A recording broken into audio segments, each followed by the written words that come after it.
కాబట్టి నువ్వు ఏం మాట్లాడినా కూడా అది శృతి సమ్మతంగా ఉండాలి. శృతి సమ్మతంగా ఉంది అనంటే అప్పుడు నేను కూడా దాన్ని ఖచ్చితంగా అంగీకరిస్తాను. అది గనక శృతి సమ్మతంగా లేదు అనంటే అప్పుడు నేను దాన్ని అంగీకరించేది లేదు అని శంకరాచార్యుల వారు చెప్పారు.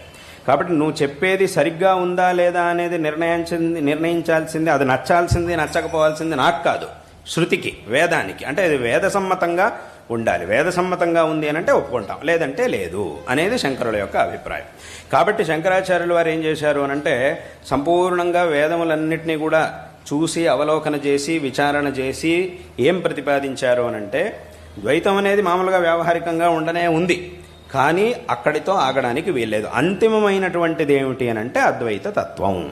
కాబట్టి అందరూ కూడా, అందుకే శంకరాచార్యుల వారు ఇదంతా కూడా విచారణ చేసి చివరికి ప్రతిపాదన చేసింది ఏమిటి అనంటే అందరూ కూడా తమ యొక్క స్వధర్మాచరణ, భగవదారాధన వీటన్నిటినీ కూడా చక్కగా చేసి, అంటే దీన్నే కర్మ మార్గం భక్తి మార్గం అని అంటారు. ఈ కర్మ మార్గాన్ని భక్తి మార్గాన్ని అందరూ కూడా చక్కగా ఆచరించి చిత్తశుద్ధిని తెచ్చుకొని ఆ తర్వాత జ్ఞాన మార్గంలోకి వెళ్ళాలి. జ్ఞాన మార్గంలో వెళ్ళి అక్కడ చెప్పినటువంటి తత్వాన్ని తెలుసుకొని అక్కడికి ఈ జీవితాన్ని, జ్ఞానాన్ని పొంది మోక్షాన్ని పొందాలి అనే విషయాన్ని శంకరాచార్యుల వారు చెప్పారు.